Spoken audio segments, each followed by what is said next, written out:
This is Critical Nonsense, our high-lowbrow show about culture, science, and tech. This week, special guest Jenny Cavaioli joins us to talk about healthy fighting and complexity. Woo! Summertime and the wind is blowing. It's Joey. I don't know why I feel the need to start with a song, but for some reason that's how this begins. This is what an executive producer and Stephen Jenkins fan, Jess Vander, sounds like. Hi, this is Jess. We'll continue that later. This is what a special guest and could I say masshole? You're not a masshole, but you are. Could I say cat lady from Massachusetts, but you're a dog lady? This is what Jenny Cavaioli sounds like. I believe it's an anomaly, Joey, but yes. Hi, this is Jenny. Yes. I mean, coming from New Hampshire, the orientation towards Massachusetts is just like massholes. You know, fair. Honestly, I'll take it. It probably fits if you pulled my closest and dearest friends and family. So we'll leave it at that. It's a real Hatfields and McCoys situation across that New England border. Yes. Point of order, who is Stephen Jenkins? He's the lead singer of Third Eye Blind. The song that I started with was a Third Eye Blind song because Emerson has been making me sing it every day when she goes to bed because she found out that I sang it to her when she was little, when I was just like trying to make sounds because I didn't know any songs in totality except for like 4, and one of them was that song. I didn't realize this until I was spending more quality time with my niece, and all of a sudden realized, wait, my library of music that I can recall all the lyrics to is very limited. Very. Without the musical sort of signal or the tee up. Accompaniment. Off the top of your head, can you do the whole thing?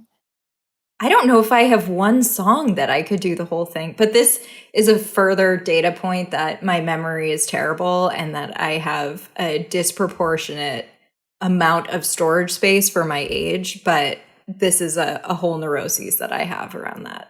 But this isn't helping, to be honest. Yeah, this isn't helping with your concerns. Yeah, I could remember Motorcycle Drive-By by Third Eye Blind and like The District Sleeps Alone Tonight by the Postal Service from like start to finish, which is like songs from when I was like 17 to 20 that I listened to a lot. Like there are very few that I can go front to back. Anyways, housekeeping. I don't think we have any. Rate, review, subscribe, tell a friend, order some merch. It's in the merch store. You can go to thisisnonsense.com, check it out. Alex is currently wearing a very comfortable Critical Nonsense t-shirt. I can attest to its comfort. I hear the t-shirts are especially more comfortable than perhaps even the sweatshirts. So very comfortable. That's what I hear. I hear that. But you should get both and let us know. Yeah. Yeah. All right. Let's get into it. What a week. Sorry, that's John Lovett. So I've been thinking a lot. Jess, dare I air our laundry? We had a conflict in the past week. We've resolved that conflict, but it's been making me think about conflict in the context of work. And I think we have this like visceral, natural maybe response to conflict in work environments. It's sort of like a predisposition or like orientation to agreeableness. Like you don't want to make environments tense or awkward or things like that. And so we avoid conflicts. And that doesn't mean that we necessarily are like getting along or aligned or on the same page. It may mean that people just go once a meeting or an interaction is done and do whatever the hell they want. But I don't, my opinion has always been that like conflict is a good thing. Like there's a healthy version of conflict that you can have a fight or a disagreement within, as particularly in the context of work, and like land in better places. And I don't know that is like a common perception. I certainly don't hear people talking about it. And so my question for y'all is, how do we fight more? I have been thinking about this through the lens of tension, and I think there's such a desire to make things tensionless or frictionless. And ultimately, the way to do that is to take the conflict out, right? So it gets back to your point of conflict and what that connotes in people. And I think it comes back up to, for so many of us, we're conditioned to think that conflict means bad, when conflict can mean good. It can mean peace. It can mean constructive. But I think if we're not aligned on what the desired outcome of what conflict facilitates, like, is conflict another way to have a fruitful discussion or to have a really respectful debate, then it feels really abrasive. But if you can make the framing for it more clear to people that the intent or the outcome of conflict can be really positive, it's easier to embrace. But otherwise, it feels really hard, and your instinct, or my instinct at least, is to push it away. Yeah, it feels like we put it into a binary, right? Like you're either like, this is a conflict or it's not, and it feels like, I guess, as with almost everything, like, there is a gray area. And I think if you think of it in a binary of like, conflict means like we're yelling at each other and we're like, being mean, right? Like, this is not an attempt to like apologize for inappropriate work behavior. Like, that's not the idea. I think like this, like, fundamentally what we're saying is like, conflict means like we don't agree on something. And so there is either an opportunity to compromise, figure out a new path forward, whatever it is. And I think the interesting part about it is like, conflict leads to a lot of better outcomes, right? Like, it pushes ideas, but the fear of being contentious, maybe in like a work environment, or maybe it's about like not understanding how to like fight good, is not like something we learn. Yeah, and also like bad assumptions on like what can come from that fight. Like, if going in, that source of tension is bubbling up from that person is just this way, then there's no possible better outcome. If your goal is like, I would love for them to not be that way, but they are, so what's the point in addressing this? Versus like an outcome of better understanding and knowing like your role in whatever is going down, or like, even if there's not an action item, like, that does seem to be its own positive outcome that is assumed to not be like the core thing you're supposed to get out of a fight.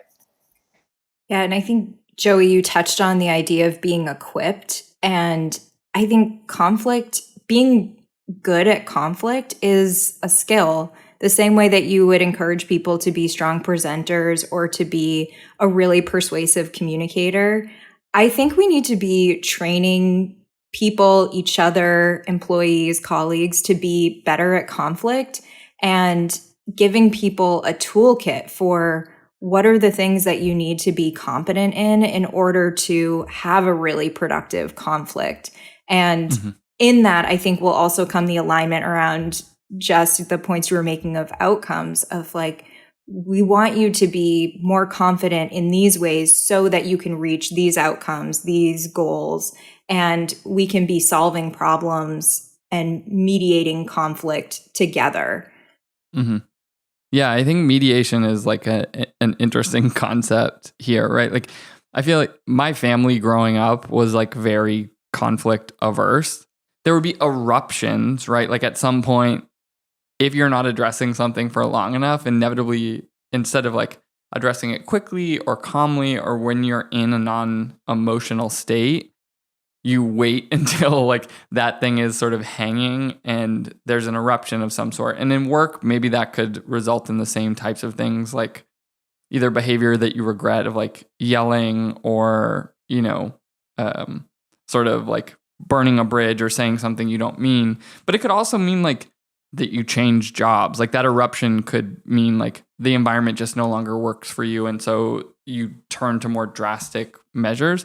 And I think the way I learned how like was just through practice with Ben when we were like working on everything together, right? We were strategy partners. And so it was like every project in grad school. And then we started the company with Alen. And so every project for all of our clients for the first 5 years of the company, we were working together. And it was like, we just don't see the world in the same way, but we knew like we respected each other enough to be like, both of us need to like come out of this process feeling satisfied with the work. So we're gonna have, and occasionally we'd be like, we're not going to get through this. So we just like have Alen make a decision and we'd like move on. But otherwise, for the most part, it was like that rep of being like, I don't think that's right. Here's why. And just having those continued space or that continued space to be able to disagree and know that like the person isn't going to,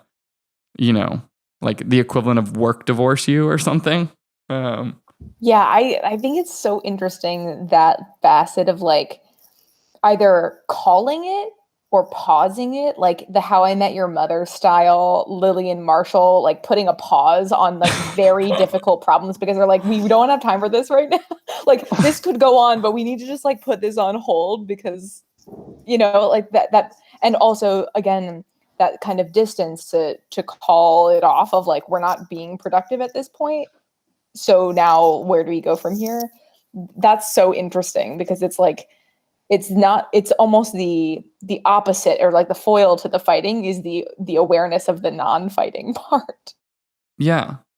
Yeah. And I think like, in some of these, it makes me think about Adam Grant's disagreeable givers in this process. Like there are a bunch of instances within like organizational psychologists and organizational psychology more broadly where they look at, right, like some people are studying conflict. The article I read in Harvard Business Review looked at conflict as like there are better work outcomes if you can manage conflict successfully because you bring more perspectives to the table. You can increase diversity of your team.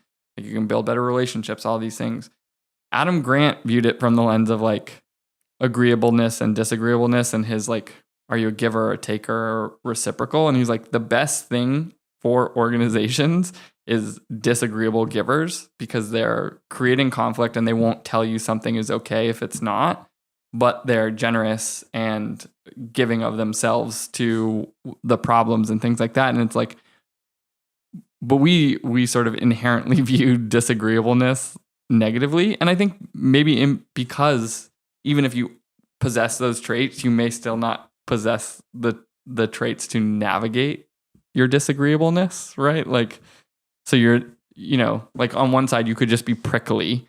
On the other side, it's like you disagree, but you know how to externalize that conflict and manage and navigate it.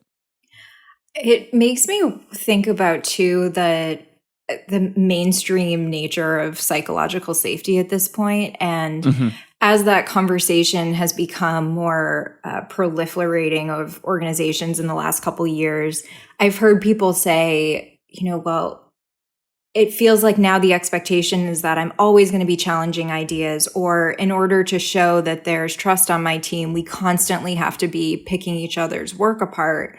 When, even though I don't think that's the intent of psychological safety, I think there's a lot of misconstruing of the understanding of it, that it's all about conflict or all about challenging and disagreeing, essentially. And I think that this comes down to organizations being really explicit around how does conflict or disagreement and even psychological safety play a role in the culture, and what are the expectations? Because if I go to work for a company and they're a really conflict prone company where they see that as super constructive, a way to collaborate, a really positive thing, but I'm someone who struggles with it or maybe needs a steeper learning curve of what that looks like, it's going to be a really hard culture for me versus if I know going in what I'm signing up for. And so I think it would be beneficial for leaders to think about how do they want conflict to take place on their teams or within the organization? And what are the guardrails that they want to put around that to facilitate it to be productive and alignment creating, rather than something that people are kind of left out in the woods to navigate for themselves and hopefully both come out alive? Yeah, I mean, there's something that you said that made something click for me, in that I just hadn't realized. So we have this like phrase that sort of emerged over time, and I think it may have emerged from when Ben and I were working together, like, or began there and iterated, but this idea of like hard on the work and kind to each other. And that idea I had never thought about inherently like is embracing conflict. But what's interesting about it is that it is conflict that is not about you. It doesn't mean we are fighting. It means that we are disagreeing about like a third independent thing, like the in quotes, the work. But the kind to each other means like we can have disagreements about this thing. We are embracing that we're not going to agree about the in quotes work, but that when it comes to our treatment of each other, that we're going to be kind and respectful and those types of ideas. And I just never saw that as a conflict-oriented sentiment, but it 100% is. Yeah, it's like it's dissociated conflict, right? Because, and in fact, that's actually a benefit of work conflict, I feel like, because unlike in personal relationships where it is, not to say that you don't have personal relationships at work, but like there is a subject with around which you can dissociate like the work as the thing, as opposed to like, what are we debating but for like our friendship or something more substantial than that elsewhere. The relationship is the work in that case, right? Yeah. Right. They're too closely entangled, which in some ways sets up conflict to be more, more welcome if done well in the workplace, by the way that there could be the thing, like, how can you just prove to the people that you're working with that, no, I don't fundamentally think that you're a bad person, but that idea isn't a good idea. Do you guys have conflict styles? I don't have like a great answer for myself. Oh my gosh. I'm gonna look.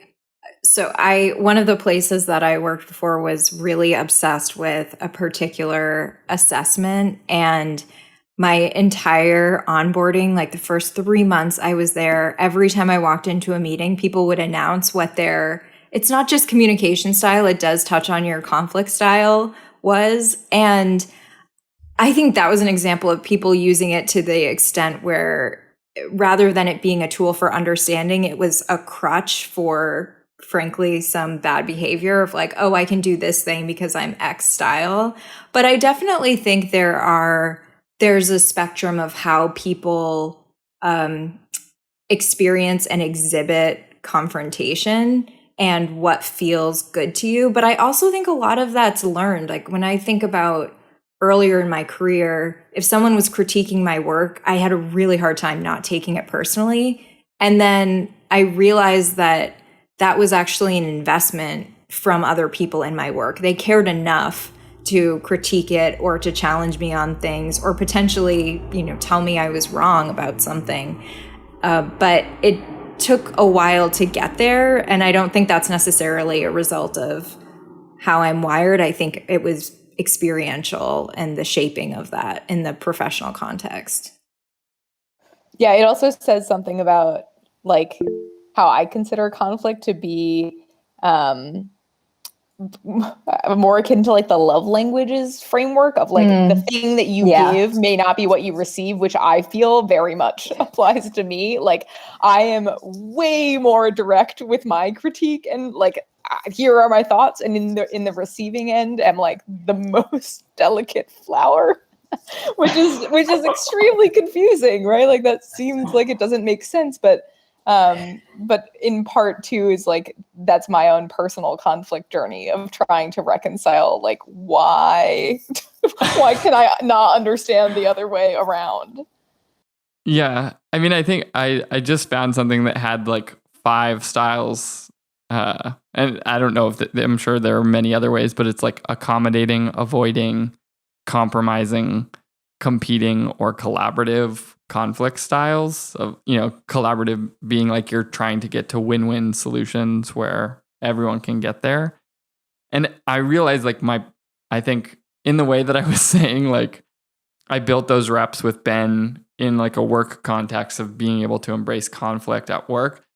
I think I still have like a lot of avoidant, like personal life conflict styles, but at work, I think I've like done the reps to like get there. Where I'm like, I think I'm more in that like collaborative style. I'm like, well, how do we do this so everybody wins? Like, like this seems like ideal, or maybe I'm doing compromising as I'm definitely not accommodating. Like I will own that about myself. But in my personal life, I'm like, I'm either like, insofar as my romantic relationship with my wife, it's like either avoiding or compromising. Like I'm doing those two. Like I don't know that we're getting to, just because like our communication styles are so different and things like that. Like I do think there are times where we're trying to collaborate, but we're like coming at the problem so differently that I'm just like, is this more important to you or is this more important to me? Okay, then you got this one. It's yours. I think you're both right, though, that it kind of matters what situation you're in. I mean, I think my immediate family would say that I'm consistently competing, but I don't think people who work with me would say that, hopefully. And I don't think my friends would say that. I think that like all of the major groups in my life that I interact with and invest in relationships with would probably categorize me differently, which is interesting. I don't know if I'm driving that differentiation or if I'm reacting to Jess's point of, I know everyone else's love language / arguing language, and I can shapeshift in the situations. Yeah, I think your point of like psychological safety ties in. I realize like I actually think I am accommodating in friend groups. Like, because I really don't care. I'm like, I don't care where we go to eat. Like, I don't care. But I feel like because of like early childhood situations, I don't feel as safe in friendships, or I feel like they're more tenuous relationships than in like my marriage or my work relationships. I feel like those are more stable and in control. And so I'm like, I think I actually am accommodating as like a friend. I'm like, yeah, let's go do that. Like, let's go wherever. Like, I don't care. But then in other situations, I can go like to the far other end of the spectrum. Anyways, I think that brings us to Jess's Fight Club wrap up corner. Is that how that happens? Yeah. This is interesting because though our conversation was set up to be about fighting more, I think a lot of what we ended up breaking down is like why we struggle to do that and the things that get in the way, whether it's we don't have the skills that perhaps a workplace should equip us with. We have a ton of fears that hold us back, the tension and the avoidance of not wanting to face that head on or assuming that what possibly could be the outcome here. It could also be that, even this academic side of, the Adam Grant's disagreeable givers or the conversation about dissociated conflict, like easier said than done, when even just now we're talking about the practice of our conflict styles changing from moment to moment. So how do we fight more? I don't know if we have any conclusion on, but we certainly know why we aren't today. And maybe the workplace could be a good place to start, a safer place potentially if we have the skills and the people around us who are kind enough to wade in slowly with us. Yeah, and maybe dissociate from the fight. That seems interesting. Mm-hmm. Unless you're like the kind of person who's like really attached to their ideas like me. And that's really hard. You get to be the exception, Jess. Actually, never mind. Yeah, never mind. Don't fight me, okay? Just accommodate me and it'll be great.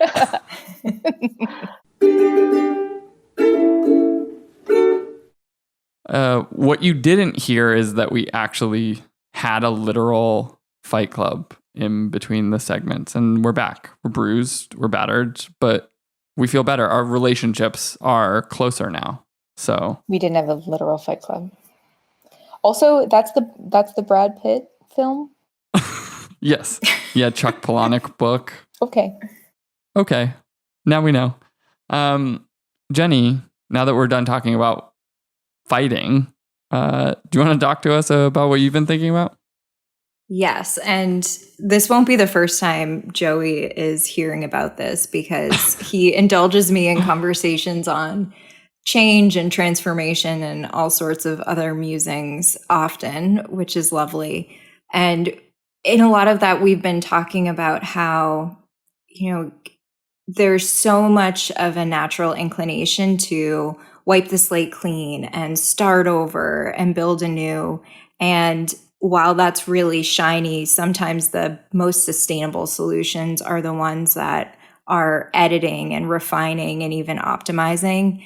And I was thinking about this. The work application is always obvious to me. And I was thinking about this in a more personal context as, in the US and in New York City where I am, the world is opening up a bit more. And as much as I'm excited about that, I also feel this inner stress of life is going to get more complicated again. I've had the privilege of life being really simple for the last year, which has felt hard, but also really nice in a lot of ways.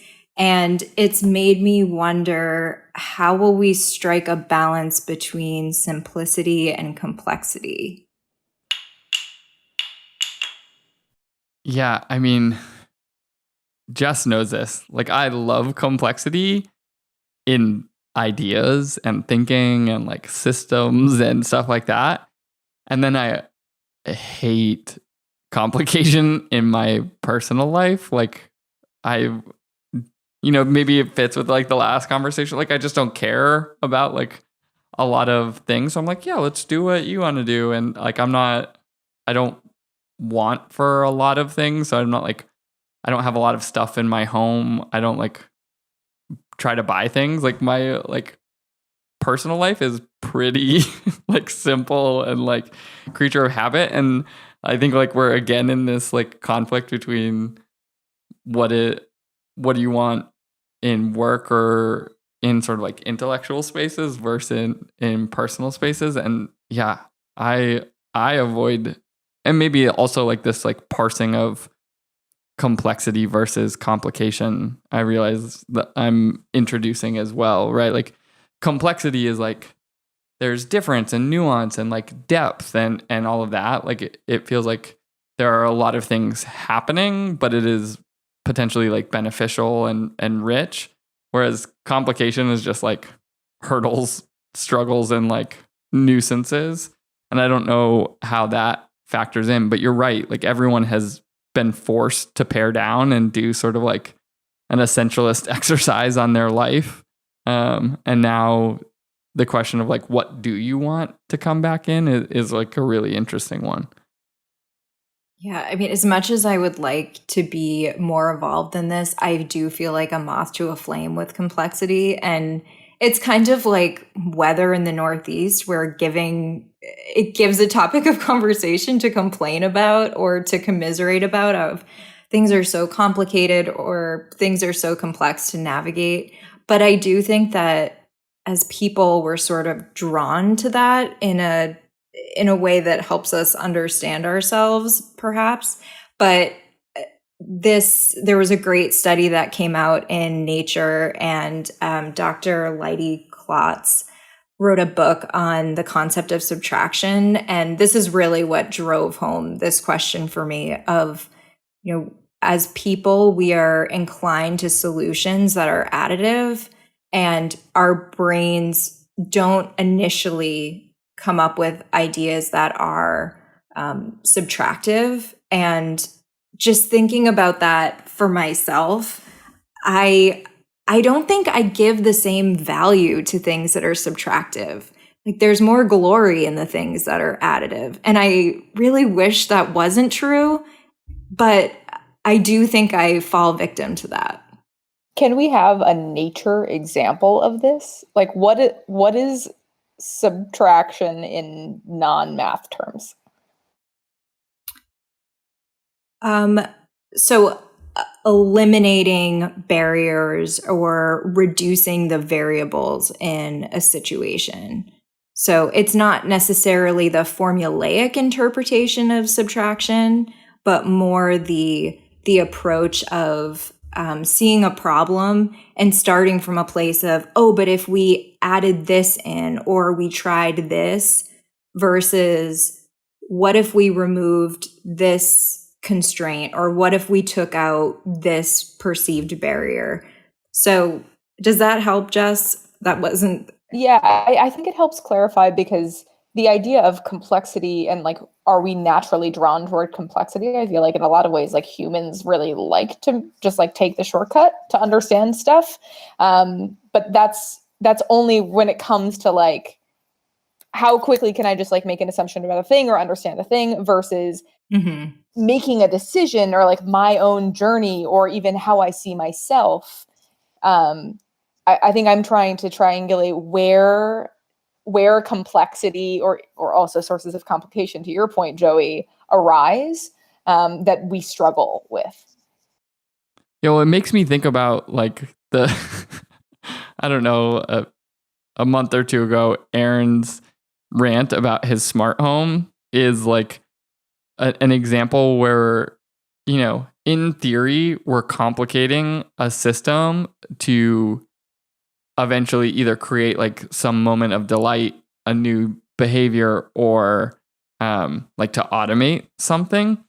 And in like that complexity, like I'm definitely a moth to a flame of like, it's just like fun and delightful. Like, oh, I can tell my lights to turn off, or I can tell it to play. I can, you know, I forgot to turn off the TV, but I was getting in bed and I could tell, I can just say, turn off the TV, and it does. Like, oh, that's wonderful. But it's like, as soon as that system falls apart, you're dealing with the complexity to be able to do it again, instead of just like going to the simplicity example that Jenny's talking about, right? Like I could subtract all of those steps and just get out of bed and go like hit the button on the remote and turn off my TV or whatever.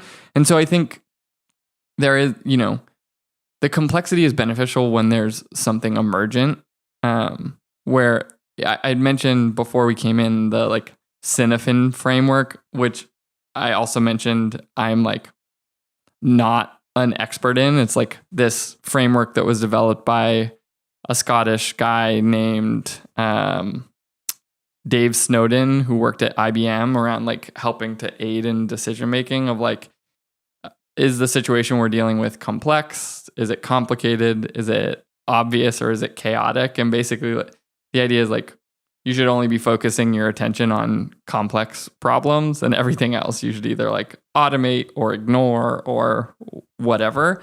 You did an Eisenhower matrix? And I don't know what an Eisenhower matrix is. The same thing, but how to like prioritize things in your life. Get someone else to do it. Very like, similar, yeah. Don't worry about it.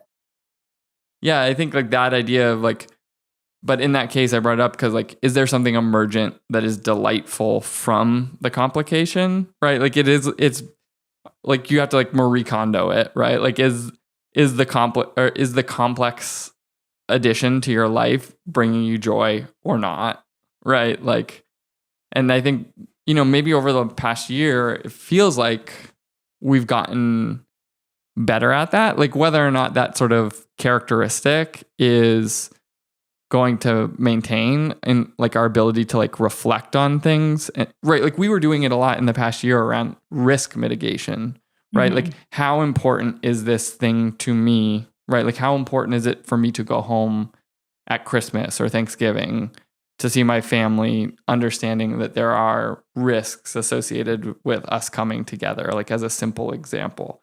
And so that ability to like evaluate a situation, and simultaneously we had this massive subtractive moment, like you said. And so that question of now, do you take that same intention, I guess, maybe that feels like a word du saison, that people are using. Do like when you're bringing stuff back in, like which complexity is like emerging with joy or happiness or like interesting, and which is just like complicated and annoying and I don't need it. Jenny, are there certain things that you feel excited to add back into your reemergence lifestyle? Yeah, I am excited to be going back to an office and to see some of you in real life. As Jess said, I'll get to see everyone's lower half, which feels really exciting. You know what it's like? It's like when you read a book and then you go watch a movie and you're like, no, that's not right. Like I imagined it this other way. Like your torso is so long. Okay. But I think like even this weekend, I have a friend coming to visit, the first visitor I've had in like a year and a half. So, wish her luck. But before, I would have spent all this time planning everything that we needed to do for the next 2.5 days to make the most of her time here. And because of realizing how that over planning or like indulgence of that process, I was like, I'm going to pick 2 things I want to do each day, like one restaurant and one activity. And I feel so much better and more excited about her coming to visit. And that really, for me, was a struggle of editing, of being, really clear with myself of it's okay if I don't have this master plan on Trello, which this poor friend has had to see many of my social life Trellos because we've traveled together and I make my friends use project management tools to do so.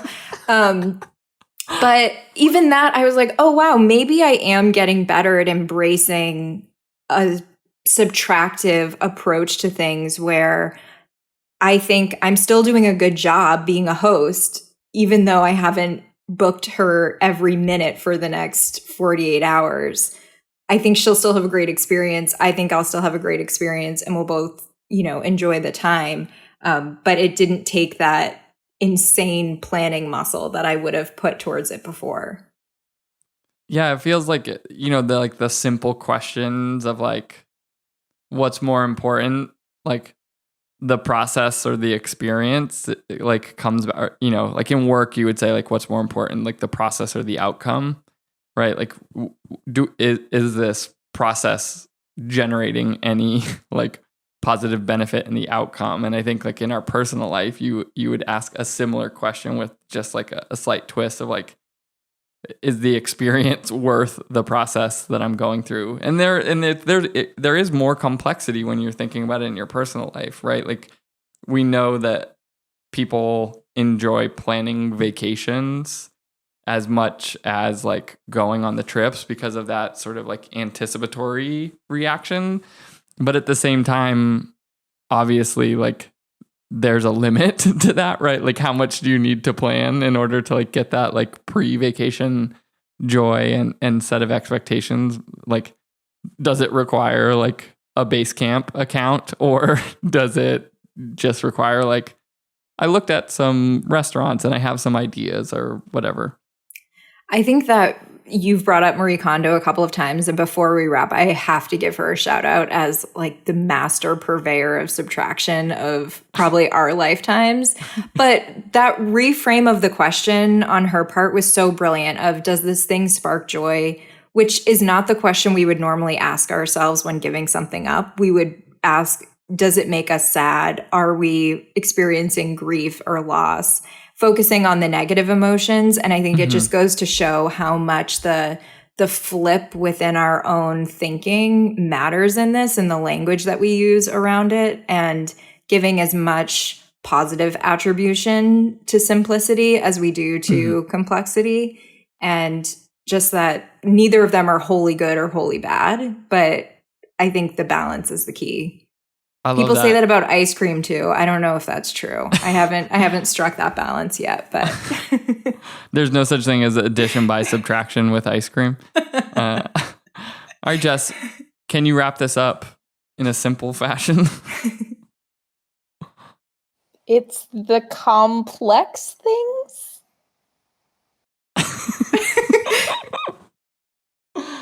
That's it. It's like it's the simple things, but it's the opposite of that. Cool. Thank you for indulging me this rapid corner. Critical Nonsense is a Sylvain production. Recorded all over the place, but also a little bit more New York now. But not Massachusetts. As always, we'd like to thank our executive producer and Tyler Durden, Jess Vander. And we'd also like to thank our special guest, Jenny Cavaioli, for joining us. Also, the great wrangler of complexity and definitely putting up with too much complication, our sound engineer, Alex Kondo. And designer Nora Mestrich for really playing out the new, now I'm blanking on her name, Olivia Rodriguez album. She's spinning it right now. If you're thinking about Nora, just imagine her listening to Olivia Rodriguez. And for a few disagreeable givers that come to mind, the production help of Sarah Gilbert, Les Jacobs, and Tony Vong. And as always, thanks, Alen, and let's fight. Special thanks. Yeah, the kindly fight. I'd like to thank Smitten Ice Cream, but I'd also not like to thank them for not being on the East Coast because, it's about time, okay? Get yourself and your tiny liquid nitrogen ice cream makers and come to New York, and then that's all we need. Is this like the elf, like the Keebler elves with tiny liquid nitrogen ice cream makers? That's where my head went. They churn out one scoop at a time. It's like Dippin' Dots. I don't know whether I'm ready to thank Dippin' Dots or not. I understand. I'd like to thank Zoos, though, for supporting Dippin' Dots vendors. Yeah. The zoos and the occasional movie theater is the only place that you can get Dippin' Dots. Theme parks and aquariums, I'd like to add as well. I'd like to thank the movie In and of Itself, because I watched it yesterday. I think the guy's name is Derek Delgadio. What made me cry. Wasn't expecting that going into it. It's like a little bit of magic, but like a one-man show, and it was beautiful, and I highly recommend it. You can stream it on Hulu. It was like a theater performance. So, this is not an ad, but I guess it is an ad. Whatever. Jenny, are you thankful for anything? Do you like TV shows or movies? I'm going to go in a different ad direction. I am thankful for Zyrtec because I have severe indoor-outdoor allergies to basically everything that grows on this planet. Same. And I'm only having a 10% allergic response to the environment these days, thanks to Zyrtec. So, enabling me to... You're in good company. Jess and I are sad allergy sacks ourselves. And Aaron. We should have an allergen corner where we all complain about our allergies. What are you allergic to? Interesting. Look at this. Should we bring our test results? Our skin testing panels? Here's a picture of my prick test. 37 was very bad. I will just say, with your Zyrtec, I'm currently taking Zyrtec and Flonase. Same. Visine eye drops. I'm hitting it from all corners. Let's go. Goodbye trees. Not goodbye trees. Truffula trees. What everyone needs. All right. Well, I'm thankful for y'all. Happy Friday. Happy Monday. What day is it?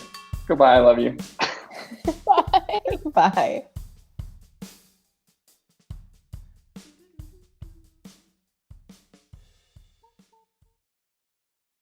It's like the fight. I never watched Mad Men, but that one scene that became sort of famous as just a big burn, I guess, was when Don Draper and some young copywriter are getting into the elevator, and the copywriter does this long monologue talking shit to him. When I think about you, I think about all of these terrible things and how awful you are.